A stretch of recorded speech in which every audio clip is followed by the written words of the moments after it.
Welcome back to The Mentors. This is Vadim and Sergey, and you're listening to a show where we tell stories of ordinary people that became extraordinary entrepreneurs, leaders, and creators despite lack of experience, money, or connections. And today on the show, we have Vu Van, who is the founder of ELSA Now, which is an English language speech assistant. That's what ELSA stands for.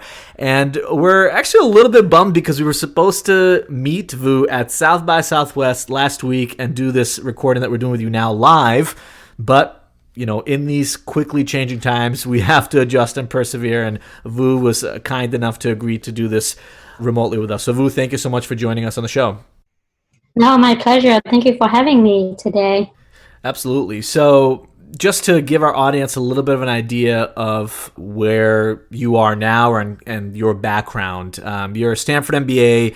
You started this company. I believe this was the first startup that you ever built yourself. Is that correct? That is correct, yes. And you started it back in sort of late 2015, if I remember correctly. And very, very quickly, you were able to amass a lot of users, which we'll talk about in a couple of minutes. But until now and to date, you have raised $12 million. You have a team of about 50 people. You have millions of users across 100 countries, and you've only been around for a handful of years. So that's really impressive. But did I get those numbers right? That's correct, yes. Awesome. So when I talked to you in the pre-interview, first things first, we discussed how the idea for this startup came from a personal pain that you experienced. And a lot of entrepreneurs out there that are compelled to build their own businesses, are compelled to go into the entrepreneurial journey, do it because they feel so intimately close to the pain that they're experiencing, and they also feel that other people out there have the same pain. So can you talk about when that idea came to you and what made you decide to actually build something out of this? Yeah, so this idea came to me about a couple of years ago in 2015 when I decided to leave my back then consulting job and figure out what is the next step in my career. And I had always been passionate about education and see how technology. So besides my MBA at Stanford, I also did my master in education there with the hope that some days I can use education as part of my passion. So when I left consulting in 2015, I was just talking to a lot of friends who are in the education space about the different challenges that we are still facing in the education world these days. And multiple things come up. There are lots of different education companies that are solving these challenges. But there's one particular area that in one of the conversations with my friends working in the AI that we were talking about how voice recognition technology, with the rise of Alexa and Google and Siri, and with the rise of deep learning back then, would really help people learn to speak better English if there was the right solution for it. And it was really the light bulb that came up in my head because that was my personal challenge that I had when I moved here 10 years ago. I was born and raised in Vietnam. I had been learning English growing up, just like a lot of us out there in Asia or just any developing countries. We do know the importance of English, and we know that English will really bring new opportunities in their lives, right? And so just like anybody else, I had been spending a lot of time and money in learning English. But when I first moved here in the US about 10 years ago at Stanford, that was when I realized that knowing English is no longer an advantage, but not knowing English well and not speaking it correctly is becoming a disadvantage for me. And that was for me because I noticed so many times when I spoke up and tried to integrate into the community at Stanford, over and over again, either professors or my classmates did not understand me fully, and either they took the time to ask me to repeat, and if they asked me to repeat a few times, I feel really embarrassed. So I decided not to really speak up, or sometimes they just didn't want to embarrass me and they decided to move on. But that also means that they actually did not fully understand what I was trying to communicate. And it happened in the classroom, it happened in the real life. And I worked really hard to figure out what are the solutions that could help me solve that challenge for me back then, particularly related to pronunciation and speaking. I could read quite well. I could write really well. I probably know a lot of English grammar, more than I actually need, but the speaking is a different story. And so there wasn't anything available at all. The only really available solution was a one-on-one solution with speech therapists, where you will sit down with an expert in linguistics and they will be able to tell you the exact errors that you make as you speak. And very transformative experience for me. I never knew the certain mistakes that I made, and the coach told me, and I was like, wow, I didn't know that. Nobody ever told me for the last 20 years. And so I really wished that, wow, there must be something that I could get access on a more often, regular basis, because speech therapy is extremely expensive and very few people get access, right? So it was just a wish for me back then that, hey, somebody should have the solution that's available to more people.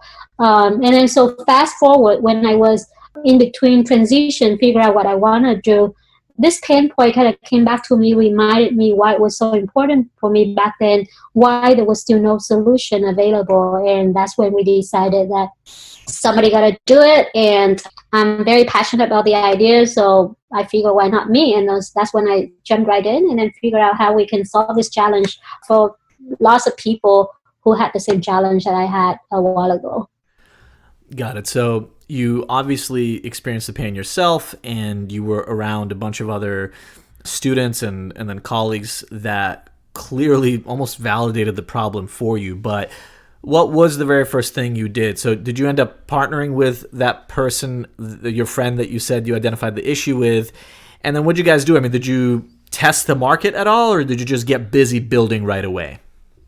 Oh, before I even jumped in, because there are a lot of language learning solutions already, right? And lots of big solutions as well, and then all of the language learning centers around the world. So I just didn't want to start something that if people already started, it would just be a waste of resources and time to reinvent the world. So I did a huge survey just to understand, do people really need the solution now? Because it was 10 years ago when I had that challenge. Has things changed?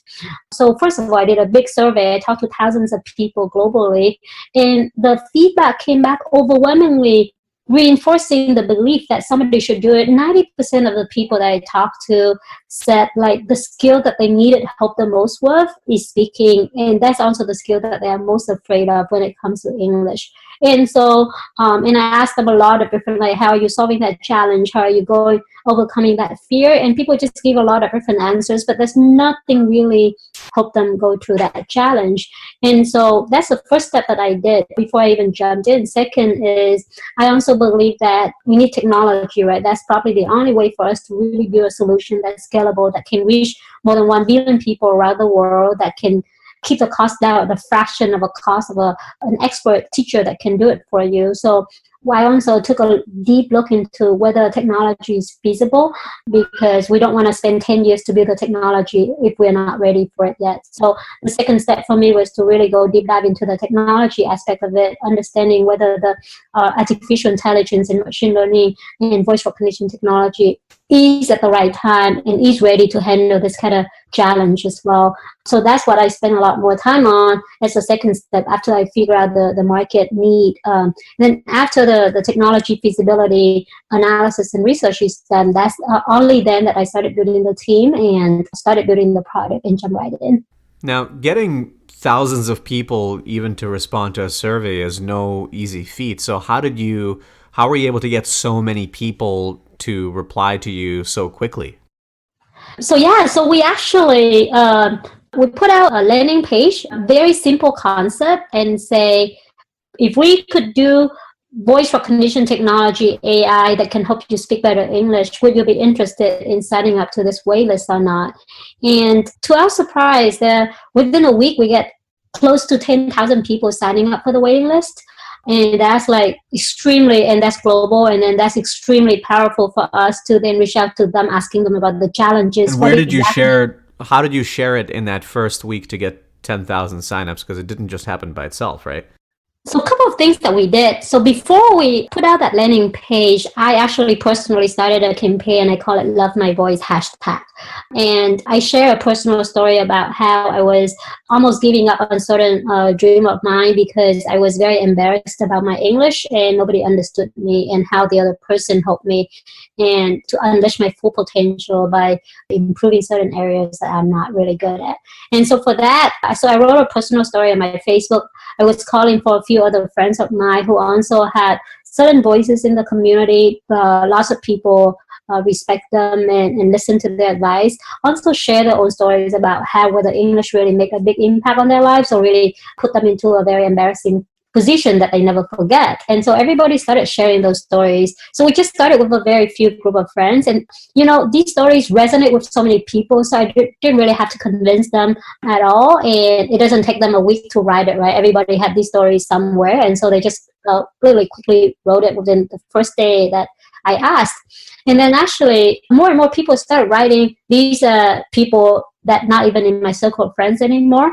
And so then everybody hashtag that. And then once we launched the landing page, we just went there first and say, hey, here's one of the solutions that will help solve this challenge, will help everybody speak better English, will help get your voice be heard. And so that's the seeding of it. But what really works is that, so within a very few hours, we saw a lot of people started signing up. We actually initially said we only want to open the waiting list for like 1,000 people or less.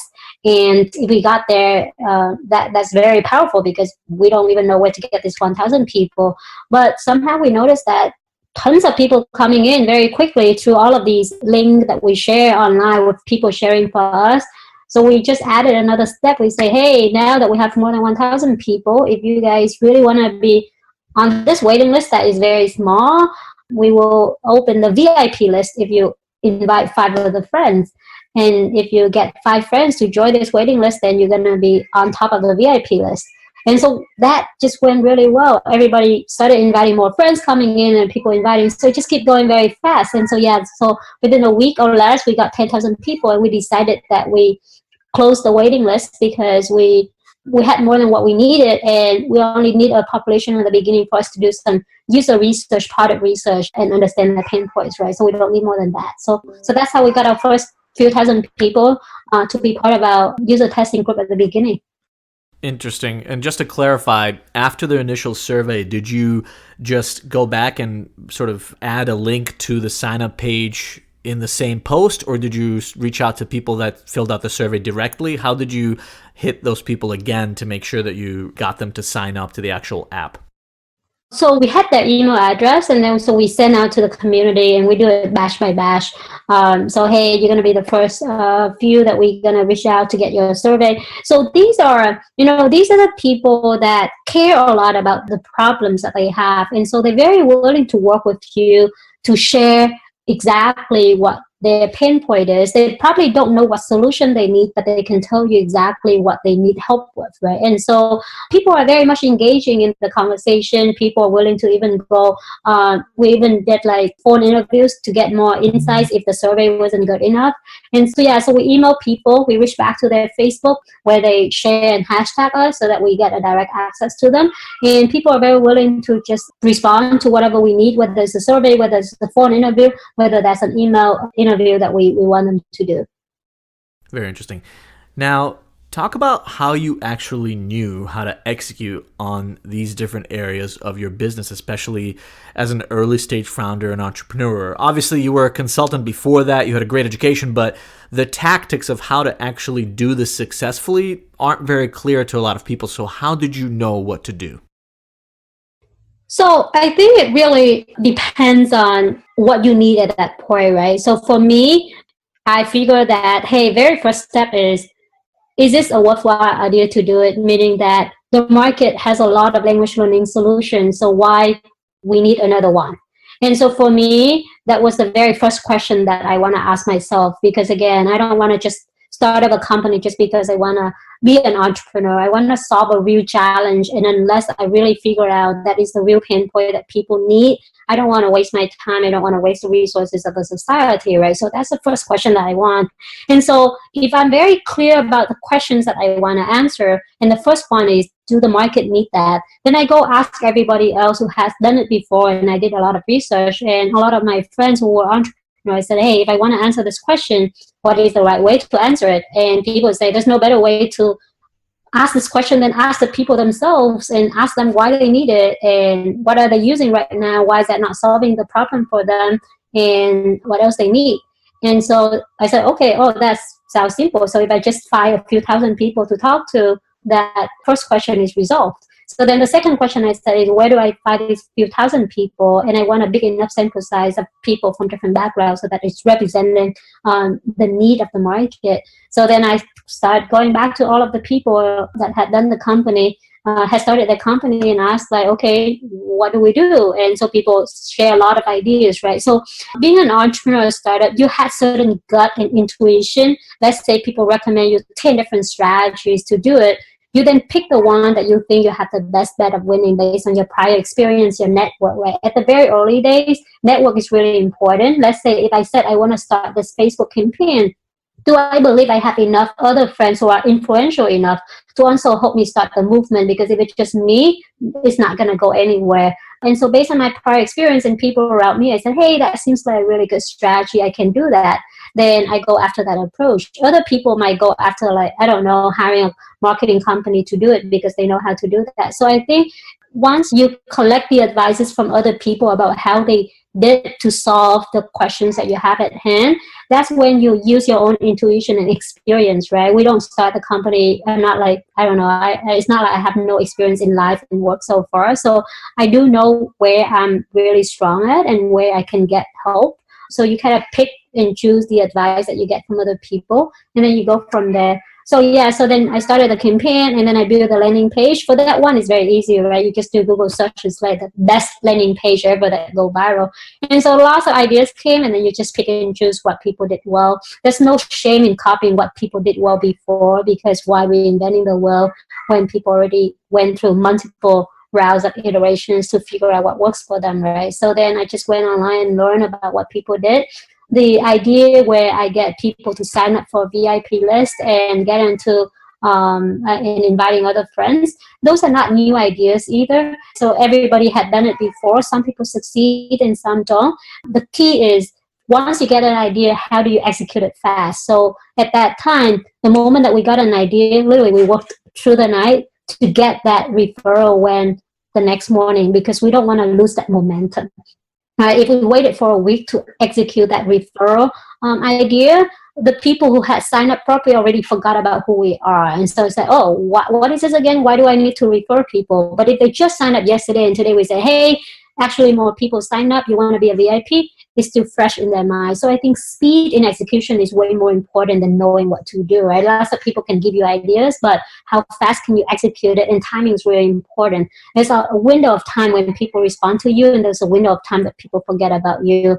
And so how do you catch that window of opportunity is also very important as well. Yeah, I think that's actually really critical piece of advice.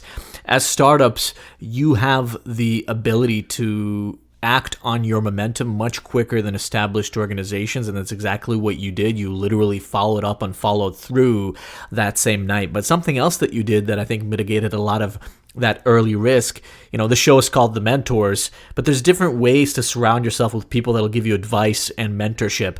And what you did in that instance is, when you didn't know something, you went to people in your network that became kind of your micro mentors. But then the next step after that is to actually take all the advice and distill it into action. Pick the advice that you think is the most useful, and then act on it as quickly as possible to make sure that you're getting results. And if you're not getting results, pivot very quickly to doing something that is actually moving your business forward. So, Vu, you had these 10,000 or so signups that came rather quickly. What did you do next? How did you decide exactly what you're going to build? How did you keep that list of 10,000 engaged while you were building the product? Yeah, so I think once we get that 10,000 people, the first few steps is just to really do a deep dive user interview, right? Like to understand, again, as I mentioned, what's their pain points, what are they using right now, why the solutions currently don't resolve their challenges at all. And then we just basically went back, right? Log our door in, and then just started like head down, figure out what solution can we do and how quickly can we bring something to the people so that they can test and say, hey, you're on the right track. And so we just went back and then just like do a lot of like even paper prototyping, we call it, and map out, hey, if we were to do this, what would happen next? And what is the kind of the problem that we can solve for the users. And then we actually had this group of people. We scheduled coffee chat with them. So I used to so we started with Vietnam first. So I moved to Vietnam for a few months because that's the first market that I'm from there. I know the market best. Again, as a founder, right, you gotta go where you have the best chance of success. And for me, going out there, I talk the language. I know enough people to help me gather all of these volunteers. So I literally gather a team of volunteers, and every day we meet, like, I don't know, 10, 12 people in the coffee shops just to talk to them. They, like, every single minute of the day, showing them the very first screen. Hey, does that make sense to you? Showing them the very second screen on paper only, right? Just post-it note. We just do that all the time. Then figure out, does that make sense? Does that not make sense? If we do this, would that be solving the challenge? And we're looking for the aha moment, right? We're looking for, like, oh wow, people's eyes are lit up when they see that, or they said, yes, that is what I'm looking for. I think those are the few early moments that we look for, so that we can bring back to the engineer and say, okay, seems like people get this concept, let's build it. Because at the early days, well, we didn't even have a lot of engineers, we only had one, so we can't really build that many, but we can test a lot of ideas on papers. And so we went back and do more testing before we build it, because if we just build it right away, it's going to be a waste of money and time when people don't like it yet. So the early process of doing, like, in-person user interview to understand and to really get that concept in front of them and see whether it makes sense for them is very, very important, because what we had in our head might not be what the users want. And we are not developing the product for ourselves, right? Like, we are developing for the audience that will be using the product. So unless they understand the product and what it is, regardless of how complicated and how advanced our AI and the technology is, it's not going to work. And so we spend a lot of time in talking to them. And how we keep them updated, we actually were active in just keeping them, sending them updates, right? Hey, we have talked to so and so, how many people, we're still looking for more signups if anybody had ideas. And then we relay that feedback. Hey, last week we talked to 100 users and they are telling us that this is what's important for them. And so we relay that feedback to people in the community. So we keep that update very regularly with the 10,000 people that we had.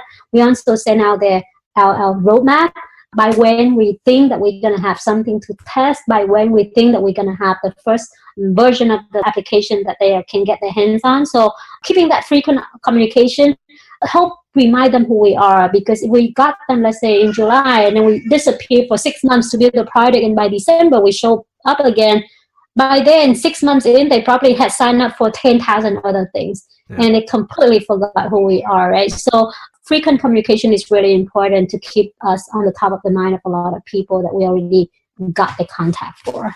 I love how you set up the in-person user tests in Vietnam and had not only just a few people, but a lot of people that you can actually start collecting a meaningful amount of data points. And then you kept people up to date by teasing features, by showing them the roadmap, by getting their feedback. That's awesome. You mentioned that you were looking for aha moments, and when you were showing those paper prototypes for people, do you remember what one of those aha moments was, or what one of those patterns that you noticed early on in those interviews were that gave you confidence as to what to build?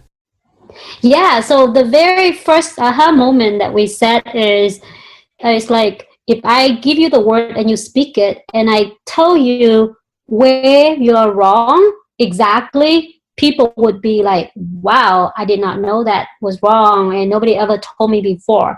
So if you go very deep into the particular area where they're wrong, let's say, I don't know, a very typical example of, let's say, an Indian person speaking English, and the confusion between the W and the V sound is very popular, right? So instead of saying, I don't know, water, they say water. And instead of a W sound, they say V. So if they just speak up the word water, and then we say, hey, not everything is wrong. The only thing that is not perfectly correct is the initial sound, the W. And the reason why you make that mistake is that you are making the V sound. And the V sound meaning that you have your teeth touching your lips. And so don't do that, because if you don't have your teeth touching your lip, then you're going to make the W sound. We show that feedback to people, they were like, wow, really? Is that simple? I can fix it? No, first of all, I didn't even know that was wrong. And second, wow, I can fix it easily. That's cool. So that was the kind of feedback that was, you literally see the people lit up. And they were so happy when they were wrong, and then they said it again and they're right. And then we got an acknowledgement that they're right. They said, wow, they're so happy. So we see that aha moment. Initially, when we said, okay, there's multiple ways of us giving the feedback to people, right? Like there's a very complicated academia way of showing the waveform where everything is shown. And then there's also like complicated videos or something that you show the movement inside the throat. And people don't even know what, let's say, said vibrate your vocal cord, and people don't even know what the vocal cord is. They don't even know where that thing is inside their throat. So we try so many different solutions. At the beginning, it's very advanced, right? Like all complicated AI and whatnot. It comes down to just point it to me in this particular word went wrong and right, and then tell me how to fix it. And so that's the very eye-opening feedback for us, is that users don't care about what goes behind it. They care about what are you telling me and can I understand it. So that's when we actually, from the very first day as we designed inside the app, we keep it very simple. We just show you the word, every single letter. After you speak, we just highlight different color, red, yellow, and green. Red is wrong, green is right, and yellow is roughly okay. And everybody understands those color code. And so we don't tell them how we did it. We just show them here's right and here's wrong. And then where it's wrong, we just tell them exactly what to do, whether you open your mouth bigger, whether you stick your tongue out. And that's actually with a lot of user feedback before we built. That was, even though we had changed the app design so many times to make it more fun and whatnot, that was the fundamental of our app design that we had never changed, because that was one thing that works really well for our users. And actually, it didn't come easy for us. It came from hundreds of interviews with people, showing them hundreds of different versions on a paper before we actually came down to something that we believe is simple enough for people to understand. Very interesting. One common thread that I'm noticing here is that, at the very beginning, when you were first exploring this opportunity and you posted your own personal story, you clearly elicited emotion in people, and that's why they want to share their own story. And as you were going through this essentially discovery or validation phase to understand what you should build again, when you were able to elicit true emotion, you got a sense of what might be the opportunity for you to build on. So I think that's a pretty great insight for people. You're probably on the right track if people are attaching emotion to what you're doing. Now, I know that at this point you had about 10,000 users, but we also talked about on the pre-interview how at some point, and I believe it was the South by Southwest conference where you won a pitch competition, you literally jumped to 30,000 users almost overnight. Was that the next inflection point in the company? And can you talk a little bit about that? And when was that after you started building the product? Yeah, that was a huge inflection point for us. And, I still attributed a lot about early, achievement or milestone back to that specific milestone, because once there are millions of apps that got published on App Store every day right now. And so you're just one of that hundreds of thousands of apps that went up there. Some app is lucky enough to get picked and be featured and got a lot of exposure, and majority of the apps don't, right? And there's no reason for us to believe that we would be picked for feature either. And so how do we rise above all of those noise and get into the hand of the people is a question not just for me, but just for anybody that built an app. I'm going to launch, and so what? You definitely don't want to put like $50,000 behind a launch campaign with all of the media and marketing expenses, because you just literally don't have that $50,000 to spend at the beginning. So if you're a first-time founder, you have never built anything before, you have never released and launched anything before, and hopefully even if you had raised some money, it's probably not the right money to spend on just launch campaign. So how do you get these first, even 1,000 users to even know about your product is crucial. So for us, we actually, just like a lot of companies, we know about South by. It's a huge competition. For me, it wasn't going there to win. It was just really going there to learn from all of the other companies and mentors at that competition about what's good about my idea and what's not. So just being able to participate in that competition was actually very eye-opening. But the fact that we won that conference and got a lot of media coverage within a few hours after we won it became very crucial for us because, as you mentioned, within the first 24 hours after we won the competition, actually was also the time that we launched a product. We launched ELSA on stage at South by Southwest. And it was a story behind it that how we almost couldn't make the launch because the app didn't get approved by Apple either. But somehow, just really an hour or even less before I went on stage, Apple really came through and approved our product because I was already having a backup story. If they didn't approve it, then I couldn't announce that we are launching on stage, but we just can tell people that, hey, we're on beta and we're not launching yet. But half an hour before I got on stage for the competition, Apple came through and then approved it. So then I really announced that hey, ELSA is now available on the App Store. Feel free to go and download it. And within 24 hours after we won that competition, we got 30,000 people downloading the product from all over the world. And this is a story that all startup founders usually would like to have, is that our server crashed in that 24 hours, right? Because we had way more users than we actually needed. I told my team, it's okay. It doesn't really matter. It's buggy. Just put it up there. Nobody's going to download our product anyway. I just want to announce that we're launching so that at least the judges at the South by can download the product, but that's only 5 people. Who cares about the rest? Turned out that we got 30,000 people, and my engineer's like, hey, you told me there's only 5 people downloading. Now we had way more people. What do I do? Everything crashed. And so we spent the next 48 hours, no sleep, just to really fix it and get it up for people. But the reason why that moment was so crucial and inflection point is with that 30,000 people, they started sharing the word about ELSA to other people because, as a language learner, most of your friends are language learners. And so they started sharing about the product to other people. So we get all of these free word of mouth that we would have otherwise not know where to get. And then second is we also getting more PR, and early stage company, free PR is really powerful because that's your free way of reaching to millions of people without you paying any single dollar. And so combining effect between the word of mouth from the users that use the product as well as the other factors that we won at the competition, that we got some free PR, it kept the momentum going for a long time. And so we're still getting, like, months after that. It's not like the one-time effect, right? That, hey, we got this 30,000 people and everything dead. We still get that momentum going on for months after that initial inflection point. So I think that was very crucial for us, even the first year, just to get all of these. I still remember the first year we got about 700,000 users for free. Never spent a single marketing dollars. We don't even have a marketing person. We actually, even up until today, we don't even have a marketing person. But like in the first year of it, it was very crucial. Now, you mentioned word of mouth, and you mentioned that the media attention was what gave you that bump.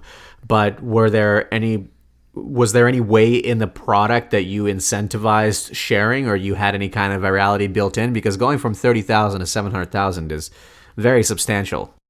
No, we wish that we had something to build in, but we were focusing very much on the core value proposition of the product. We actually, for a long time, we didn't worry so much about adding all of the other elements, because I'm a strong believer in, if your product is really good enough, people will share. Now, you just make it easier for them to share by adding all of the other features. But if it's so good that people want it, they're gonna go through all of these hurdles to share for you anyway. Because if I find something useful for myself, I'm definitely going to tell everybody else they should use something. I do it in my daily life, right? Like for example, when I went through pregnancy and motherhood, if I find something that I feel like is life-changing for me as a mother, I go tell all my mom's friends that you guys got to do it because it's changed your life. And so I do believe that, and even the product can be really bad. I'm like, hey, you definitely should use it. There's certain thing that's not working, but it's better than nothing. So I'm a strong believer in that core value proposition of the product. So actually in the early days, we don't have any mechanism for people to share. And so I still have like screenshot from the early days where people took the picture of the screenshot, like posted on their Facebook or their Instagram or their Twitter and everywhere, very manually. And then other people started posting the same thing, even though we had no mechanism to share at all. Because building those takes time. And again, in the early days where you have so few people, we as a team need to figure out what is most crucial features that can bring the best experience for people so that they can learn the best, and then everything else come later. And so for years, we don't even have the mechanism for people to share, because there's still so many other core crucial things that we had to do to get the product to a really good place. Now, at what point did you decide to raise money? were you guys generating revenue already here, or did you raise angel or seed money before that? Because I know that about maybe 2 years ago you raised around $3 million, but what was the funding situation before that? So I raised some angel money, and the moment to decide to raise money, really it comes down to the founder. So it's hard to say when is the right time, but at least for me, the moment when I decided to raise money is after I did all of the research that know that, hey, there's a big market here. And second is I had high enough confidence that I'm the right one, my team is the right team to do it. And we know what to do and we know how to solve the challenge. Right. So I had to, especially from the technical feasibility, because again, we had to build an AI, a voice recognition technology. It's very naive to say that, hey, we can just do it. So until I got a very high confidence that I can do it, I don't want to waste money from investor. And my very early route is an angel investor, meaning that these are people who know me, either know me very well or know me enough that trust me, and I don't want to burn all of these bridges by wasting people's money, right? So for me, the moment once I actually had these thousands of people signing up for the waiting list, I did a survey, and then also did some technical feasibility to know that, hey, the market is there, and I know enough to figure it out and to build a team that can help me build this technology. That's when I decided to raise some angel money. Now, it really depends on how much saving you have, because the earlier you raise money in, I mean, you have the moment that you brought outside money in, that's when you are responsible for other people, right? And so you really have to balance between how much cash savings that you have. Do you want to be financially stressful? Because I still remember the early months when I still spend my savings on everything. It's, when you realize that there's no influx of cash to go into your bank account, but everything is an outflow, it goes down really fast. And you have enough stress at the beginning. You don't want to stress yourself out by not having, enough money to eat, right? So that's when you decide, is that worth it to raise the money? Are you confident that you will be spending the money wisely from all of the people that trust you at the beginning to give you the money for? And do you even have time to raise money? Because raising money takes time, right? In the beginning, you have to build your product. So there's multiple factors for me to decide that, hey, it's time for me to bring in a quick angel round so that I don't have to worry about financials for a while, and then I can invest the time on hiring the people and building the product. And how quickly did it take you to put together an initial angel round? My initial round was just a week and a half. It's quick. Again, as I said, if I believe that I can raise this round really quick, I would do it, because I don't want to spend 3 months because in that 3 months, many things can happen, right? Like you realize that your product doesn't make sense anymore, and you realize that the technology doesn't make sense anymore, and so on and so forth. So if I spend that 3 months just raising money, that would be so valuable time that's wasted. So I said, if I could confidently put in the round within a week or two, then I would do it. And so that was the timeline I did for myself. Is that because you had already, and I know you're in Silicon Valley, but is that because you already had investors in your network? Well, I had a lot of friends who hypothetically had been investor or would be open, like have a big enough pocket that would be open to invest, right? So again, based on your own network, I know enough people that had been investing in other companies before, or they know people who'll be investing. So the moment that I say, hey, let's raise, I already had the list of the people that I potentially want to reach out for. And very early rounds, when it's angel round, people invest in your vision and dream, and primarily they invest in you. They trust that you're the right person who's going to use the money wisely.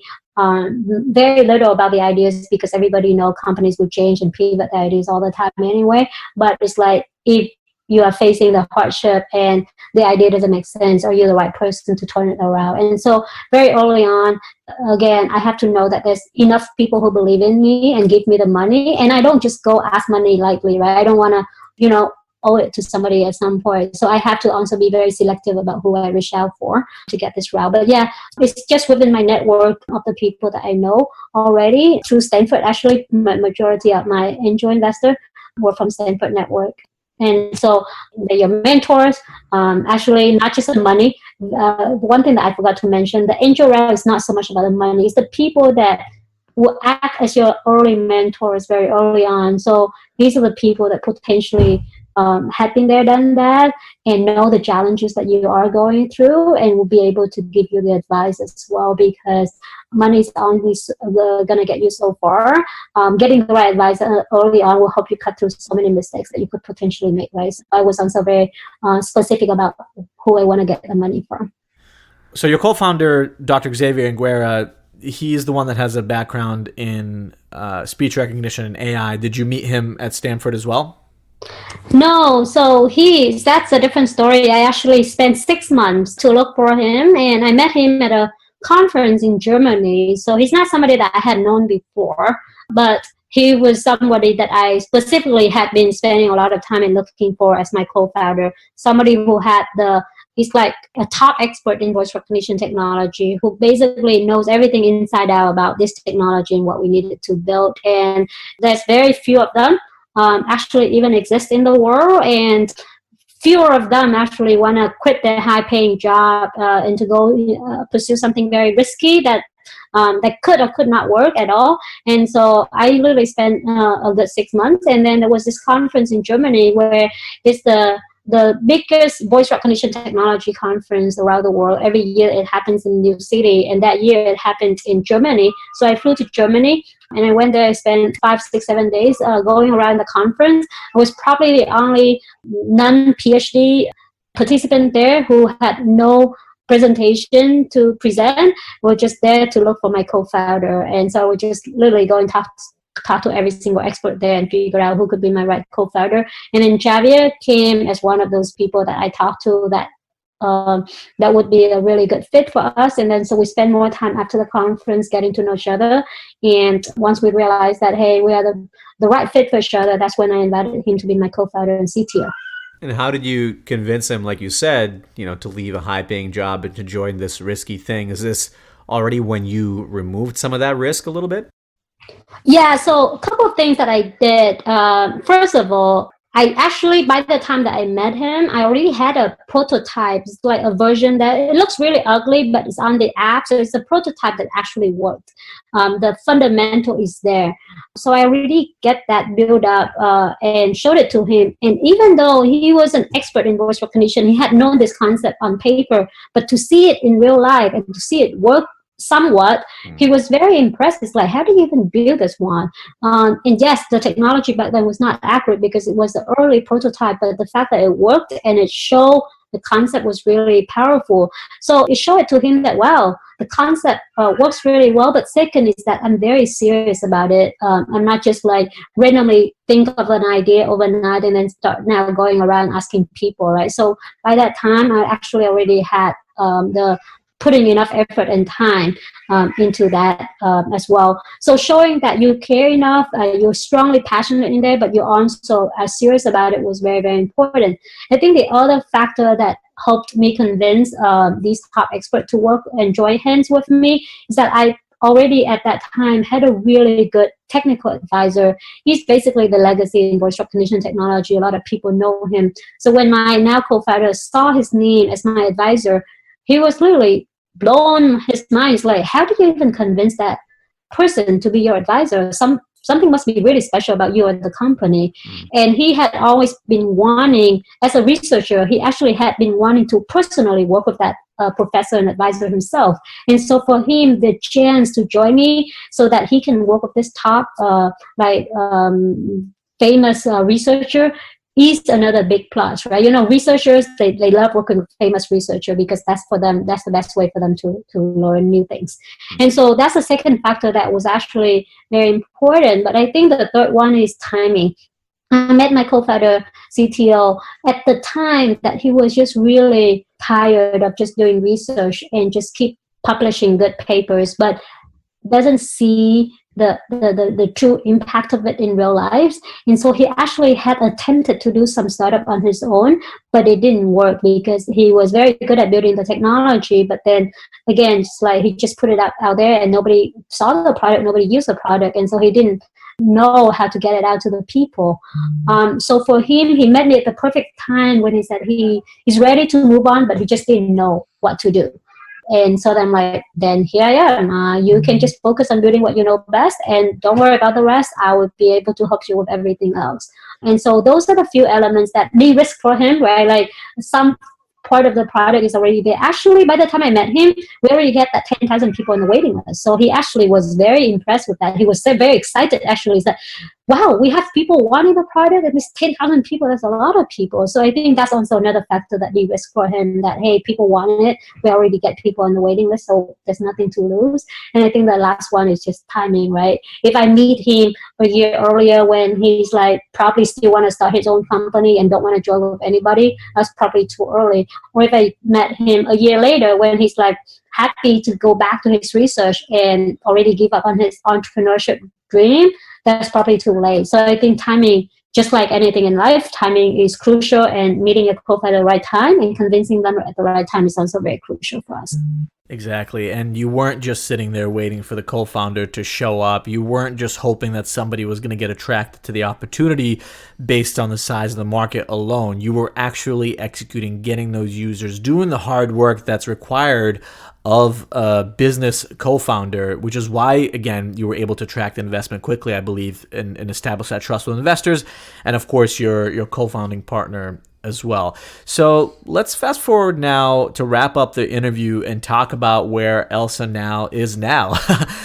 If you could share as much details you can provide around, I mean, I know you're at about 50 employees now, so obviously you grew significantly, and I'm sure your job changed, but if you can also talk about any numbers you can share in terms of users and or revenue and the challenges that you're tackling now. Yeah, so right now we have about 7 million users from more than 100 countries in the world. Majority of our users are in Southeast Asia, India, Japan, as the few early markets that we invest in. And we started seeing a lot more users coming from Latin America, say Brazil, for example.